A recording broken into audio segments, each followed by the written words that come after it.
काम कोई भी छोटा नहीं होता और काम से बड़ा कोई धर्म नहीं होता। जी हाँ, ये बात आप सभी जानते होंगे, लेकिन मैं आज आपको इस ऐसे जगह पर लेकर आया हुआ हूँ जहाँ पर केवल राजनांदगांव ही नहीं बल्कि छत्तीसगढ़ पूरे प्रदेश के हर एक जिले से वो लोग, वो परेशान लोग, वो प्रताड़ित लोग आज यहाँ पर पहुंचे हुए हैं अपनी प्रताड़ना को लेकर के, अपनी परेशानियों को लेकर के। मैं आपको बता दूं कि यहाँ पर एक विशाल सम्मेलन का आयोजन किया गया है। सम्मेलन का मकसद क्या है, इसको क्यों रखा गया है, और आपको एक बड़ी बात यह भी बता दूं कि ये जो सम्मेलन है वो केवल छत्तीसगढ़ स्तर पर ही नहीं बल्कि तमाम हमारे जो भारतवर्ष है, पूरे भारत देश से, हर एक प्रदेश से, हर एक जिले से यहाँ पर लोग आए हुए हैं। जी, आपका नाम बताइए। मैं प्रीतम सेन, छत्तीसगढ़ ड्राइवर महासंगठन का प्रदेश अध्यक्ष हूं और मैं रायपुर से हूं। जी, ऐसा क्या एक मामला सामने आ गया, क्या एक जरूरत पड़ गई कि आप सभी को पूरे देश भर में एकत्रित होना पड़ा? इसमें बहुत सारी समस्याएं हैं हम ड्राइवरों के बीच में। हम हैवी गाड़ी चलाते हैं, ऑन द रोड चलते हैं, ड्राइवरों के साथ में जगह जगह मारपीट हो जाती है। आप देखिए आजकल ऐसा दुर्घटना घटित हो रही है, ड्राइवरों को लूटपाट का जो जरिया बनाया जा रहा है किसी भी असामाजिक तत्वों के पास पैसे की कमी होने के कारण से। आप देखिए रोड पे मर्डर कर दिया जा रहा है ड्राइवर को। जी, किसी प्रकार से कोई सुरक्षा न सरकार दे रही है, शासन प्रशासन दे रही है। उसके उपरांत में अगर ड्राइवर की मृत्यु हो जाती है ऑन द रोड चलते हुए एक्सीडेंटल के अंतर्गत में, क्योंकि 20-20 घंटे 22-22 घंटे गाड़ी चलाने के कारण से उनको इस मुसीबत का सामना करना पड़ता है। कभी झपकी आ सकता है और उस झपकी के अंतर्गत ड्राइवर की मृत्यु हो जाती है तो उसमें मालिक भी हाथ छोड़ देते हैं। मालिक तो हाथ छोड़ते छोड़ते हैं, शासन प्रशासन भी हमारे ऊपर ध्यान नहीं दिया जाता। और दूसरी कारण और है, कई प्रकार से कारण है। शिक्षा का अधिकार होना चाहिए ड्राइवर के बच्चों को, आपको बताया जी। और स्वास्थ्य के अंतर्गत में जो उनको हेल्थ कार्ड जारी होना चाहिए। ड्राइवर एक्सीडेंटल में किसी प्रकार से दुर्घटना घटित होता है, मालिक जो है बिल्कुल किसी प्रकार से उनको सुरक्षा प्रदान नहीं करता। उनको सिर्फ अपनी गाड़ियों का ही एक प्रकार से उनको केवल अपना ही लाभ चाहिए, अपना ही लाभ चाहिए। बाकी ड्राइवर क्या कर रहा है, ड्राइवर का परिवार कैसा है, उनसे उनको कोई मतलब नहीं, कोई लेना देना नहीं। और जी कुछ कहना चाह रहे हैं? हाँ जी, मैं भी एक ड्राइवर हूँ रायपुर से। ये बोलना चाहता हूँ कि हर जहाँ हम लोग जैसे निकलते हैं रायपुर से एनीवे कोई भी रोड में, तो मवेशियाँ गाय जो है उसको गौ माता के रूप में माना जाता है और रोड में उसका इतना हत्या होता है कि जितना हम सोच नहीं सकते। सरकार बेफजूली इतनी पैसा खर्चा करती है, इतना वो लगाते हैं, नरवा घुरा बारी यानी वो कोई भी चीज हो उसके बारे में। तो छत्तीसगढ़ शासन के ऊपर एक बहुत बड़ा सवालिया निशान है। बहुत अच्छी बात कही है इन्होंने, क्योंकि उस जगह पर वास्तविकता अगर देखा जाए तो सामना इन ड्राइवर लोगों को ही करना पड़ता है। मैं आपको पहले भी बता दूं, विगत कई दिनों से समाचार पत्रों में भी और टीवी चैनलों में भी ये खबर दिखाया जा रहा है कि नरवा गरवा घुराबारी जो अभी छत्तीसगढ़ शासन के द्वारा ये एक योजना लागू किया है, लेकिन ये सारी जो योजनाएं हैं केवल कागजों पे है, धरातल पे देखा जाए तो नहीं है। कहीं ना कहीं जो गाय होते हैं, मवेशी होते हैं, उनको एक बांध करके उनको एक व्यवस्थित जगह पर रखना चाहिए, लेकिन नहीं। जो गौ पालक होते हैं सबसे पहले कार्रवाई तो उनके ऊपर होनी चाहिए कि नहीं? सबसे पहले कार्रवाई उनके ऊपर होनी चाहिए। उसका कारण एक ही है कि उन लोग केवल अपने फायदे के लिए गौ माता से अपने फायदे का दूध निकालते हैं, निकालने के बाद उनको चरने के लिए ऑन रोड पर नेशनल हाईवे पे छोड़ दिया जाता है, जिसके कारण से बहुत से लोग एक्सीडेंट से अपना जान को खो देते हैं और बहुत सारी दुर्घटनाएं भी होती है, बहुत सारी क्षतिपूर्ति भी होती है। और कैसा कैसा सामना करना पड़ता है? वही मैं बोल रहा हूँ कि सरकार इतना पैसा खर्चा करती है, लेकिन हर गांव में ही मवेशी पाला जाता है। जब गौ माता रहती है, कोई भी गांव के पास रहती है, तो क्या सरकार को इतना खबर नहीं है कि शाम को इतने करोड़ों अरबों जो खर्चा करता है, तो थोड़ा सा किसी को 5,000 या 10,000 दे के वो मवेशियों को 8 से 9 बजे रात को मतलब भगा के अपने घर ला सके? नहीं, ये एक बहुत बड़ा सवालिया निशान है।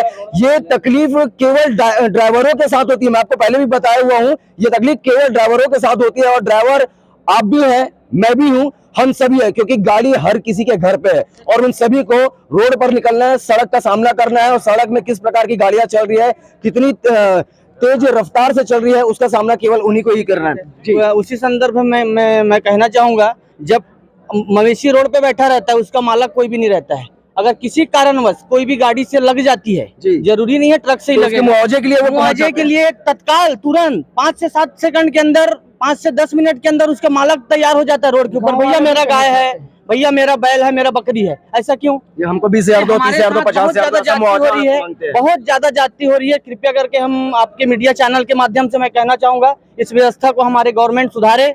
आप मीडिया वालों को भी मैं उम्मीद करूंगा आप लोग उसमें सहयोग प्रदान करें। और दूसरी बात, चलिए, बहुत बड़ा सवाल है छत्तीसगढ़ शासन की ओर से। मैं यहाँ पर और भी कुछ लोग हैं, उनसे भी बात करवाना चाहूंगा कि उनकी अभी धरातल की जो तकलीफें हैं वो क्या है, बताएंगे क्या धरातल की तकलीफें हैं? धरातल की तकलीफ अलग, और दूसरी चीज हम लोग जो ये महासम्मेलन किए हैं जी, एक हमारी मांग है जी, प्रशासन से कि हमारा मान सम्मान और एक पहचान। पहले देखा जाता था ड्राइवर को एक ड्राइवर साहब कहा जाता था, हाँ, आज जगह जगह उसको मार पीट गाली दिया जाता है, अबे अरे तू ऐसा करके बहुत सारी बड़ी बड़ी गाली दिया जाता है। आज हम लोग अश्लील शब्दों का प्रयोग किया जाता है। हाँ, अश्लील शब्दों का मारा भी जाता है, पीटा भी जाता है। तो हमारी एक सरकार से गुजारिश है, एक अनुरोध है कि हमें मान सम्मान दिया जाए, क्योंकि देश की अर्थव्यवस्था चलाने में पूरी हमारी भागीदारी है जी, है ना। अगर हम नहीं रहे तो देश चलना मुश्किल हो जाएगा, देश चलना मुश्किल हो जाएगा। एक ड्राइवर सभी चीज को पहुंचाता है, दूध से लेकर पानी से लेकर दवाई हर चीज को पहुंचाता है, एक ड्राइवर ही पहुंचाता अच्छा, है। मैं आपसे एक सवाल करना चाहूंगा। अभी छत्तीसगढ़ शासन में, छत्तीसगढ़ सरकार में भूपेश बघेल की सरकार है, कांग्रेस की सरकार है, इसमें किसानों के लिए बहुत फायदा दे रही है, किसानों को उनके लिए लाभ पहुंचा रही है। आप भी शायद कोई किसान के ही बेटे होंगे, है ना? इसमें आपको किस तरीके का लाभ मिलता है? और आज आप लोग ड्राइवर हैं, तो इसमें आप लोग को जो आर्थिक तकलीफ होती है वो कैसी है? मैं किसान का बेटा नहीं हूँ, मेरी जमीन नहीं है जी, है ना। आज मेरे को गाड़ी चलाते बहुत दिन हो गया, बहुत पल हो गया, है ना।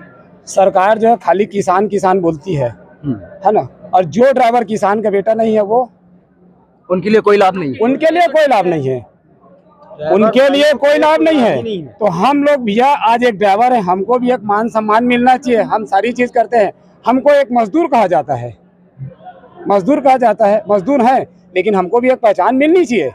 मेरे सरकार से गुजारिश है, आप लोग मीडिया वाले हो, है ना, कैसे भी करके एक शासन तक पहुंचाइए कि हमको एक कहीं ना कहीं पहचान मिलनी चाहिए, आपसे ये गुजारिश है। देखिए, ये तो बहुत बड़ी एक सवाल है कि छत्तीसगढ़ शासन का ही बात ना किया जाए। यहाँ पर पूरे प्रदेश भर से, पूरे देश भर से तमाम लोग यहाँ पर पहुंचे हुए हैं और हजारों लाखों की तादाद में है। आखिरकार इनके जो मान सम्मान है उस पर बात उठ रही है। इनको लोग ड्राइवर कहा जाता है, इनके साथ अश्लील गाली गलौज का भी प्रयोग किया जाता है, मारपीट भी हो जाती है, तमाम ऐसे ऐसे कृत्य होते हैं जो इनके लिए सम्मानित नहीं होता है। आखिरकार सम्मान के भूखे तो ये भी है। जी, मैं ऐसा बोलना चाहता हूँ, ऐसे ऐसे भी हमारे ड्राइवर भाई हैं जिनका ना गांव में घर है और ना ही शहर में घर है। कितने आदमी लोग मतलब किराए से रहकर अपना जिंदगी चला रहे हैं। सरकार ये हो गया, सरकार वहाँ चली गई, यहाँ चली गई, ऐसे बोल रही है। तो कम से कम वो भी तो देखना चाहिए कि ड्राइवर लोग का घर घाट कुछ नहीं है, ना शहर में घर है ना गाँव में घर है। समझिए, उसके लिए सरकार को चलिए, ये इनकी बात हो गई। मैं आपसे पूछना चाहूंगा, ड्राइवरों के अधिकार में क्या आना चाहिए? ड्राइवरों का अधिकार ये है कि ड्राइवर जो है पहले तो 8 घंटा उसको ड्यूटी होनी चाहिए। जो 24 घंटा खटते हैं तो उसको न्यूनतम वेतन मिलना चाहिए सरकार की तरफ से। जो न्यूनतम वेतन नहीं मिलता है उसमें तकलीफ है। जो 24 घंटा ड्यूटी कर रहा है रात दिन ड्राइवर, उसका 31,000 रुपये पेमेंट होना चाहिए, जो सरकार से मान्य हुआ है। वो सरकार से मान्य जो हुआ है उसको मालिक नहीं देता। तो मालिक जो ठेका लेता है और ठेका लेने के बाद उसने उसको आधा पेमेंट देता है और उसको पूरा दस्तखत करवाता है कि इसका 31,000 पेमेंट है। वो उसको अपने अधिकार को लेने के लिए हम लोग छत्तीसगढ़ ड्राइवर महासंघ बनाए हैं। जो ड्राइवर का जो अधिकार है, जैसे रोड में चलती है गाड़ी, रोड में चलती है, ना तो उसको खाने का फुर्सत है, न पीने का फुर्सत है, न बीवी के साथ रहने का फुर्सत है, न बच्चे को पढ़ाई लिखाई की फुर्सत है। तो उनका अधिकार जो है न्यूनतम वेतन जो 31,000 रुपये जो गवर्नमेंट से लागू किया है वो देना चाहिए। इनकलाब सम्मान को लेकर के यहाँ पर तमाम ड्राइवर संघ यहाँ पर एकत्रित हुए हैं और अब देखना ये है कि शासन, छत्तीसगढ़ शासन हो या भारत की सरकार हो, इन पे किस नियम के तहत और इनकी जो आवाजें हैं, इनके जो मांगे हैं, उनको किस प्रकार का सुना जाता है। आखिरकार इनकी मांग पूरी होगी कि नहीं होगी, ये सवालिया निशान पैदा होता है शासन के ऊपर। जी, और अभी में वर्तमान में भी थोड़ा देर पहले हमारे राजनांदगांव जिला के सांसद जी आए हुए थे, जिसको हमने ज्ञापन दिए हुए हैं कि हमें ड्राइवर आयोग की अति आवश्यकता है। जी, क्यों? क्योंकि हमारे साथ बहुत ज्यादा शोषण छत्तीसगढ़ में ही तो हो ही रहा है, लेकिन इंडिया लेवल में भी काफी ज्यादा हो रहा है। तो हमें ड्राइवर सोशल मीडिया के माध्यम से बहुत देखा जाता है, बहुत ज्यादा, बहुत ही ज्यादा, जिसमें आप रो देंगे। रोने की स्थिति है हमारे ड्राइवरों की। कॉलर पकड़ के ऊपर से केबिन से नीचे उतार के मारा जा रहा है, जिसमें कारण गलती सिर्फ कार वालों की, बाइक वालों की रहती है। ऐसी स्थितियों को हम फेस कर रहे हैं आज वर्तमान की स्थिति में। अभी सांसद जी को हम ज्ञापन दिए हैं और आके पर्सनली मिलने के लिए भी बोले हैं। और हमारे भूतपूर्व अभी सीएम साहब भी आ रहे हैं, डॉक्टर रमन सिंह जी, हम उनसे भी यही गुजारिश करेंगे, कृपया करके हमें जीने की कुछ आस दें, हम भी अपने परिवार को पाल सकें। हमें भी दुख तकलीफ होती है, हम भी इसी समाज के हिस्से हैं, तो कृपया अपने घर को छोड़ करके पता नहीं किस जगह पर जाते हैं, रहते हैं, वहां पर कब वो घर पहुंचते हैं। और सड़क पर जो आप दुर्घटनाएं लगातार देखते हैं, उसमें भी ये सब चीज समझ में आता है कि ड्राइवर जो है वो सुरक्षित अपने घर पहुंच पाएगा या नहीं। अब आखिरकार इनकी जो मांगे हैं वो पूरी किस हद तक होती है और होती है कि नहीं होती है, ये देखने का विषय है। आगे जो भी आपके मन में सवाल हो हमें कमेंट बॉक्स में बताइए। दूर देश तक के जाते हैं, भारत पूरा घूम रहे हैं और घूमने के बाद हम लोग आते हैं और हम लोगों की जो सरकारी जो मांग जो है, आज हमारे ड्राइवर लोगों को गवर्नमेंट सर्विस क्यों नहीं मिलती, एक पहला सवाल। दूसरा सवाल ये है कि हर हमारे जितने भी मुसीबत, हर दवाइयों डॉक्टर जा कर के क्यों घर में जा कर के क्यों नहीं देखता। मुसीबत एक्सीडेंट हो गया, कोई ड्राइवर लोग हमारे लोगों को छोड़ देते हैं, आज तक के कोई हॉस्पिटल में कोई चेक करने वाला नहीं आता, न तुरंत आता नहीं है। हर वक्त ड्राइवरों की ही गलती बनाया जाता है, ऐसा क्यों सरकार क्यों करता है? सरकार जब इतनी बड़ी बड़ी हाईवेज बना रही है, करोड़ों रुपया खर्चा कर रही है उस रोड के ऊपर, तो मैं गवर्नमेंट से गुजारिश करना चाहूंगा, जब रोड पे इतना खर्चा कर रहे हो आप, अरबों रुपया, करोड़ों रुपया, हम तो गिनती नहीं मालूम है उसकी, जब उस पे इतना खर्चा किया जा रहा है तो उस रोड पे चलने वाले के ऊपर क्यों नहीं? दूसरी बात बोलना चाहता हूँ मैं भानु प्रतापपुर एरिया से हूँ। हमारा पूरी माइनिंग एरिया है जी, और माइनिंग एरिया में गाड़ियों का दबाव, रोड की कमी। दूसरी बात, डबल टेबल हमको ड्यूटी करना पड़ता है, कोई राहत नहीं मिलता हम लोग को, ना मालिक की तरफ से, ना गवर्नमेंट की तरफ से, ना अपने आप से, क्योंकि हम ड्यूटी दबाव में नौकरी कर रहे हैं और इसी कारण दुर्घटनाग्रस्त होता है। लगातार 3000 गाड़ियां हमारी संस्था से, हमारी एरिया से भर के, भानु प्रतापपुर से भर के निकलती है उधर से, एरिया में रायपुर की ओर से। रायपुर में किसी भी प्रकार का गवर्नमेंट के द्वारा या किसी प्राइवेट संस्था के द्वारा, या हम भी मांग किए कि जगह में हमारा कम से कम 4 पार्किंग होनी चाहिए, जहां 15 से 20 गाड़ी खड़ी हो सके, हमारे ड्राइवर भाइयों को आराम करने की जगह मिल सके, लैट्रिन, बाथरूम, टॉयलेट सुविधा हो। आज रास्ते में हमारे भाई कोई अभी हमारे घर में है तो हम अपनी सुविधा अपनाएंगे, पर रोड में है तो हमको कहाँ से टॉयलेट मिलेगा? किसी प्रकार से अपनाया नहीं गया। उसमें हमको हर एक प्रकार की समस्या है, पब्लिक टॉयलेट होना चाहिए और हम अभी तक के शासन के द्वारा नहीं दी किसी प्रकार सुविधा नहीं है। दूसरी बात, इतनी सारी गाड़ियां हमारी रोड में चलती है, रोड की कमी। दूसरी बात, पब्लिक की लापरवाही, उसके बाद दुर्घटना का शिकार, फिर ड्राइवर मार।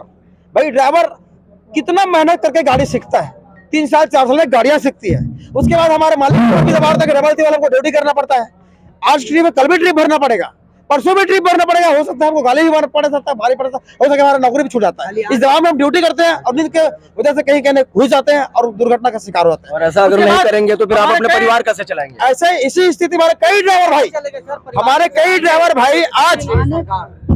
भाई हमारे अपाहिज पड़े हुए हैं, उनको मालिक देखना ही नहीं चाहता, बोलता है मेरी गलती नहीं है, वो पी के गाड़ी चला रहा था। जब 4 साल से गाड़ी चला रहा था तब वो दारू पी था, 4 साल से गाड़ी चला रहा था हमारा ड्राइवर भाई। जब दुर्घटना का शिकार हुआ था वो मालिक बोल रहा है कि आप दारू पी के गाड़ी चला रहे थे। क्या 4 साल पहले गाड़ी नहीं पिया, चल दारू नहीं पिया था वो? रोहित कुमार देवांगन जी, हीरा सिंह नेताम जी मंच पर हैं, रूपलाल गोटा, लाल सिंह सचिव महोदय जी, विजय कुमार यादव कोषाध्यक्ष अध्यक्ष, भागीरथी गावड़े, गजेंद्र कुमार साहू जी, हरीश कुमार देवांगन, रोशन देवांगन, बालाराम जी, आप सभी मंच पर स्वागत कीजिए। मैं मंत्री करूंगा कि भाइयों का स्वागत करें और बोलाराम साहू जी बसना से स्वागत करेंगे, सेलू जिला से जोरदार तालियां दिया।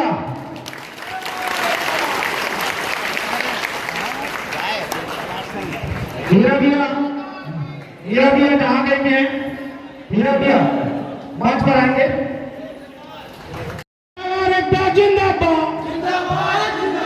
चंडीगढ़ संगठन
कोषाध्यक्ष श्री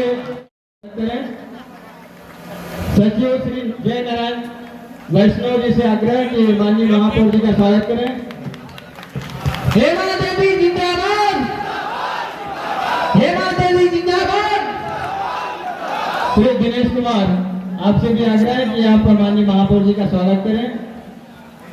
श्री नंद किशोर साहू जी आपसे भी आग्रह कि माननीय महापौर जी का स्वागत करें। श्री